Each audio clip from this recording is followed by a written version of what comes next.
Hello മക്കളെ, അച്ഛനും അമ്മയൊക്കെ എന്ത് ചെയ്യേ? ശരി എല്ലാവരും ഇന്നത്തെ വെയിൽ അങ്ങനെ ഉണ്ടായിരുന്നു. ഞാനും എൻ്റെ മോളും കൂടെ ഒന്ന് മോള് കോളേജിൽ പോയില്ല. കൊല്ലൂരൊക്കെ പോയി, വണ്ടി സ്റ്റോർ റൂമിലൊക്കെ പോയി. പോയിട്ട് വന്നപ്പം 2 മണിയൊക്കെ ആയി. അവിടുന്ന് ചോറൊക്കെ ഉണ്ട്. പിന്നെ നമ്മൾ ഇച്ചിരി സാധനങ്ങളൊക്കെ മേടിച്ചുകൊണ്ട് വന്നിട്ട് ഇന്ന് ചോറൊക്കെ വയ്ക്കാൻ താമസിച്ചു കേട്ടോ. അരിയടക്കം കിടക്കുന്നുള്ളൂ. വാള മീൻ കിട്ടി, അത് ഇനി കറി കഴിക്കണം. വൈകുന്നേരം 5 മണിയായി ഇവിടെ വന്നപ്പോൾ. പിന്നെ നമ്മൾ ഇത്തിരി സാധനം മേടിച്ചിട്ട് വന്ന് ജ്യൂസ് അടിച്ചിട്ടുണ്ട് കേട്ടോ. എന്ന് ഞാൻ ചോറും ചായയൊക്കെ ആയിട്ട് കാണിക്കുന്നത്. ഇത് ഓറഞ്ച് ജ്യൂസ്, ഇത് തണ്ണിമത്തങ്ങ, ഇത് മാങ്ങ, പൈനാപ്പിൾ അടിച്ചില്ല, നമുക്ക് പറക്കി തിന്നാം. ഇന്നത്തെ വീഡിയോൻ്റെ ഇത് കുഞ്ഞുങ്ങൾക്കൊക്കെ ഇഷ്ടപ്പെടും, അമ്മമാർക്കും ഇഷ്ടമാണ്. അതനുസരിച്ച് ജോലിയൊക്കെ കഴിഞ്ഞ് വരുമ്പോൾ ഇതിലെടുത്ത് കുടിക്കാമല്ലേ. നമുക്ക് എന്നും കിട്ടുന്ന സാധനം അല്ലല്ലേ.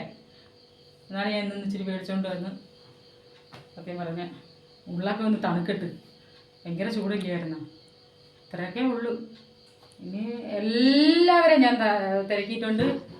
ഇഷ്ടംപോലെ കുഞ്ഞുങ്ങളെ, കൊച്ചുങ്ങളെ എല്ലാവരും തിരക്കിയിട്ടുണ്ട്. അച്ഛനും അമ്മയും ചേട്ടനും ചേച്ചിയും കാക്കയും ഉമ്മയും താത്തയും ആരും എന്നോട് പിണങ്ങരുത്. പിന്നെ വീഡിയോ വേറെ ഇടാൻ പറഞ്ഞാൽ എന്നെ കൊണ്ട് ഇതൊക്കെ പറ്റത്തുള്ളൂ. എൻ്റെ പൊന്നു മക്കളെ, പള്ളു പറഞ്ഞാലും ഞാൻ കേട്ടല്ലോ പറ്റും. ഇനി നാളത്തെ വീഡിയോ കാണാൻ കേട്ടോ. എല്ലാവരും ജ്യൂസ് കുടിക്കാൻ വരുന്നവർ വരി, നമുക്ക് ജ്യൂസ് കുടിക്കാം. അത് ഞാൻ കുടിച്ചൊന്നും കാണിക്കുന്നില്ല. ഇത്രയൊക്കെ ഉള്ളൂ. ഇനി നാളത്തെ വീഡിയോ കേട്ടോ. ശരി എന്നാൽ വെക്കട്ടെ.